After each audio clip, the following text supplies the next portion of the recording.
আবু হুরায়রা রাদিয়াল্লাহু তাআলা আনহু ইসলামের একজন বিখ্যাত সাহাবী, যিনি অসংখ্য হাদিস বর্ণনা করেছেন। তার জীবনে অনেক গুরুত্বপূর্ণ ঘটনা ঘটেছে।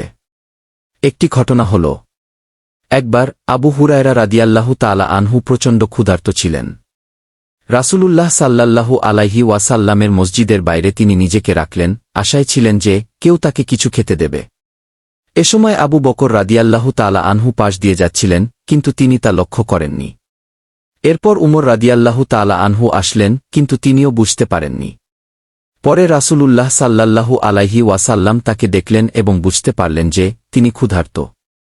তখন রাসূলুল্লাহ সাল্লাল্লাহু আলাইহি ওয়াসাল্লাম তাকে তার ঘরে নিয়ে গেলেন এবং একটি পাত্রে দুধ দিলেন।